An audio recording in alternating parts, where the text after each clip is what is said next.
Welcome back, YouTube. Thanks for tuning in. Now, this is not normally a type of video I do. Normally I stick to motorcycles, but I thought I would share this because it came to my attention that doing work on your car, if you take it in somewhere, has just gotten astronomically high. The cost of repairs are just ridiculous these days. And most things can be handled at home with a basic set of hand tools. Occasionally you need something specialty, but most of the time you can handle it with a set of wrenches, sockets, screwdrivers. So if you have the basic stuff at home, you can take care of a lot of things on your car. And I'm gonna make another video because I need some other things. So if you want to see some more maintenance and repairs to this car, just stay tuned. Next videos are coming out. But this one in particular is gonna focus on the spark plugs and how easy it is to do them. And you only need a few basic hand tools. Shops these days charge like, I want to say close to $300 to do a set of spark plugs on a 4-cylinder car. And most cars, the Toyotas, Hondas, Kias, anything with a 4-cylinder that's pretty much on top like it is here. And mind you, there's a cover here and I'll show you how to take that off in a second. But you only need about 2 or 3 tools to get this job done. So I just want to show you how easy it is so that you can do this at home and not pay somebody a couple $100s to do this. But first, let me show you what kind of tools you need. Okay, so the tools that you're going to need is a 10mm socket, a ratchet. In this case, I have an electric ratchet. And then you're going to need a spark plug socket with an extension. This is a 5/8. Most cars are 5/8. Some of the newer ones have a specialty size, but I can't remember what size those are, but they're a lot skinnier. But this one's a 5/8. It helps to have the magnetic one. If most of them have a rubber gasket in there, and sometimes what happens is the rubber gets stuck on the spark plug. So when you pull this out, the rubber is still stuck on there, or the whole socket will get stuck and your extension will come out and then your socket is stuck down in the hole. And we'll talk about that in a minute. So it helps to have the magnetic one. And also if you have a locking extension, it helps. Don't have to, but it just makes things easier. But this is pretty much all you need. And let's get started and I'll show you how to. All right, let's get started. So the first thing you need to do is pull this cover off. And it's not held on by anything. It's just these little rubber grommets on these little knobs. That's all it is. And then you'll see you have 1 through 4, and you have a 10mm socket that holds these coils on. And then all you have to do is just unplug it. Normally they have a little pinch tab. You just push it and it comes off. This one broke off, but it's no big deal. It stays on just fine. And I apologize in advance.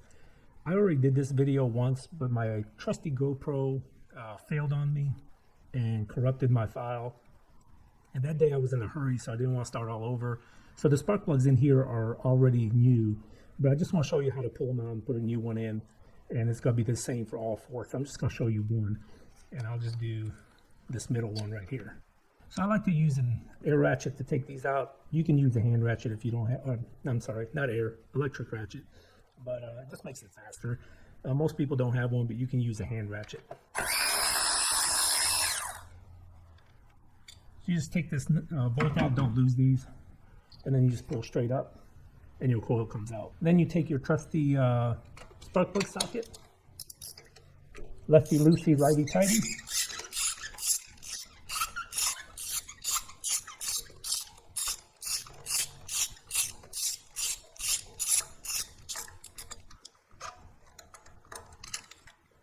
And there's your socket, or I'm sorry, your spark plug. And this is a Iridium NGK LFR5AIX-11. That's the one that goes in here. If you happen to have a 2011 Toyota Camry, it's going to take this one. But anyway, you take your new spark plug, put it back in there. Make sure you start it by hand. Do not cross thread this. It would be a really bad day for you. And I just run it down by hand.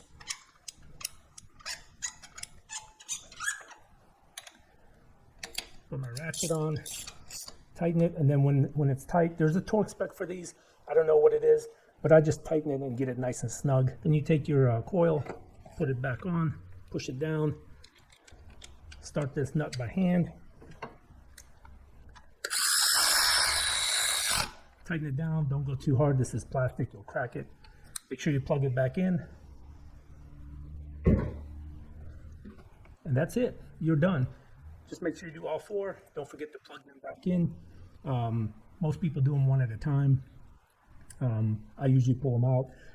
One thing I forgot to mention is that when you pull this coil out, if you have an air hose or something, you might want to stick it down in there and blow any debris out before you pull the spark plug so nothing falls down in there. But like I said, this was just done about a month ago, so it's already been done. And that's it. Then you just take your cover and put it back on, and you're all done. This shouldn't take you probably but about 15 minutes tops. And the iridium spark plugs come pre-gapped, so you don't have to gap them. So it's really nice. But that's it. And you save yourself a couple $100. And the spark plugs are probably about $8 a piece for the iridiums. And that's it. That's all you need. So 4 times 8, about $32 plus tax. First is a couple hundred, and take about 15 minutes of your time. So anyway, that's the end of the spark plug video. Now I'm going to do a few other things. So if you want to see some maintenance on how to do struts, sway bar links, tie rod ends, and lower ball joints, I'll show you how to do that on this car. And that's going to be the next video. Thanks for tuning in. We'll catch you on the next one.